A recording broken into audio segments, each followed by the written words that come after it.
uko bigi twagarutse ni nyuma yuko kandi tureko turashikiza amakuru ya Nahimana Adrienne mu mwamenyereye canke muzi imyaka n'imyaka iraciye ari mu akina mu gikino ninde gica kuri Sangiza nkuru y'igihugu RTNB aho bona ko Nahimana Adrienne atakiri mu mwuka wabazima ako kandi tugende duhoza muri rusangi igihugu duhoze n'abakunzi b'igikino ninde duhoze kandi mu rundi ruhande n'abantu bose bakunda ijwi ry'ubona yuko amwe mu majwi wagira akoreshwa cyane gose anagenda hatandukanye haba mu radio canke haba mu ba DJ n'ahandi agenda hatandukanye uribuka nk'akajambo ngo mukama ngo ni mumenanje uravyibuka no kuvuga rero mu majambo make Nahimana Adrienne ntakiri mu mwuka wabazima ako kandi twihanganishe abakunzi biwe n'abakunzi b'igikino ninde gica kandi kigica kuri RTNB ako kandi rero twagerageje guca hirya no hino kugira ngo nyabuna turabe canke turabire hamwe mu mateka yaranze nyakwigendera Adrienne Nahimana ico mwomenya kano kanya nuko Nahimana Adrienne yavukiye mu gihumbi kimwe yavutse mu gihumbi kimwe amajana 957 ugerageje rero gufata uyu mwaka wa 2024 ukaraba n'umwaka yavukiye ko mu 57 Adrienne urabona ko afite imyaka 67 nukuvuga ngo Adrienne yavutse yarabonye independence y'u Burundi yarabonye kwikukira ku Burundi mu 62 yarafite imyaka ishika 5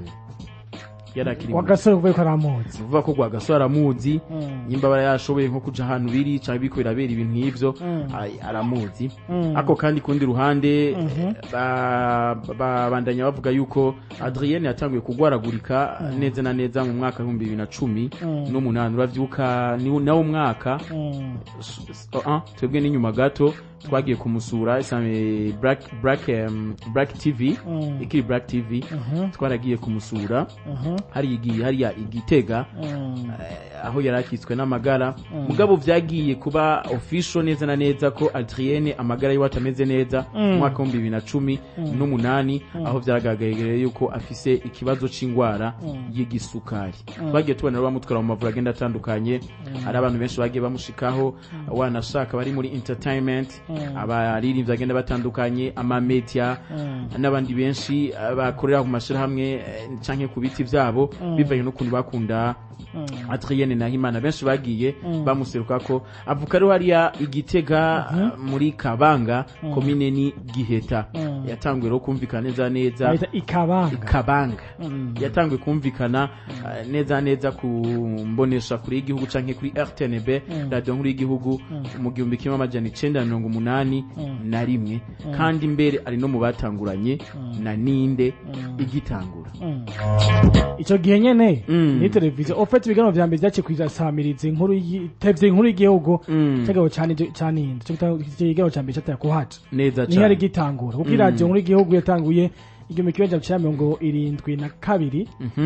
mu nyuma televiziyo gutangura igihumbi kibaje cya 81 itangurana ninde hamwe cyo n'ibintu by'amakuru itangurana ninde hamwe n'ibintu by'amakuru nuko abantu bari bahasigaye bakibatawe na ninde bari batatu bawo tutibagiye bakireko aracariho hamwe n'uwundi mupapa umwe haro n'uwundi ariko yaruka kwita Imana mu mwaka uheze ubu basigaye babiri gusa rero mu bisango batangwe na ninde basigaye bose jason nshasha tubibutse kandi yuko muri kino ca ninde Adrienne Nahimana arafisemwo umusore asanzwe akinamwe nukuri wadima Adrienne Nahimana yoba yitavye Imana igice saa 3 ngo zijoro neza na neza itariki 18 z'ukwezi kwa mbere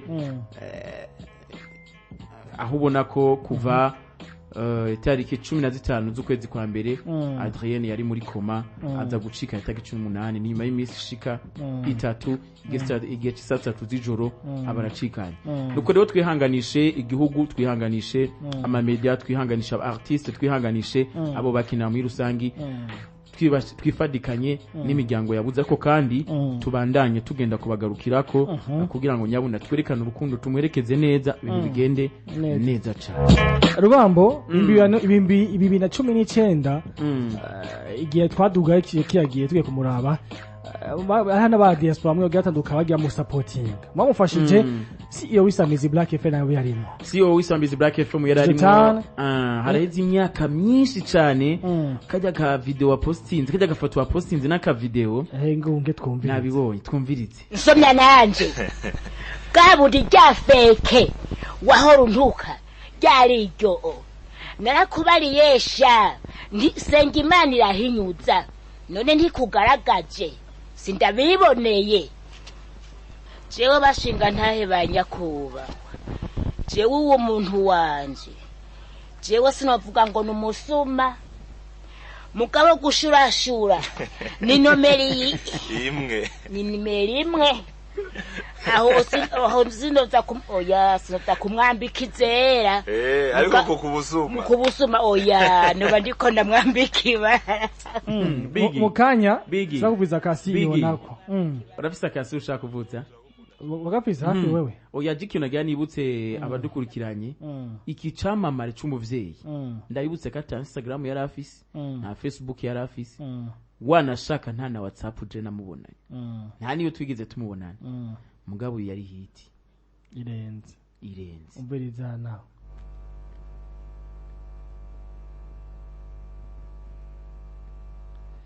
anyway reka ayo majwi kumenga ntaduga neza amajimbo no mengo ico kigano kimaze imisi myinshi kimaze imyaka ingahe reka twumvirize igihe twaza kumushira agashimwe munagiteke cyashaka kushikiriza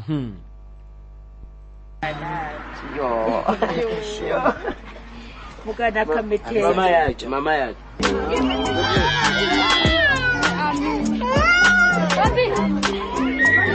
Nia Way, Nia Black FM 94.9.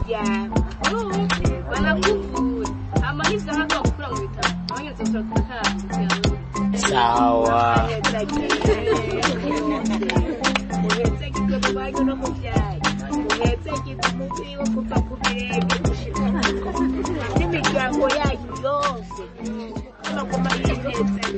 Sawa. Anyway, ijino bumego ntimeze neza.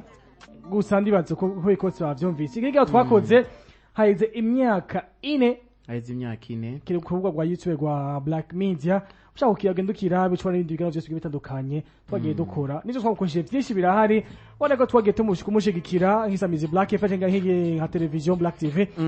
Ayo kwa CEO hari yahanye. Hacura ntorera nawe nyene yagize icakoze kidasanzwe tumushimire cyane Jojo Town yubawe Jojo Town yarakoze ako kandi abandi bose bagiye baseruka kuri no muryango mu bitoroshe vy'ino muvyeyi kugeza aho ari nza shenguruka kitaba Imana nawe nge tubashimire cyane nawe nge tumwifuriza uruko ridashira ako kandi twese niyo nzira umuryango wabuze turawuhojeje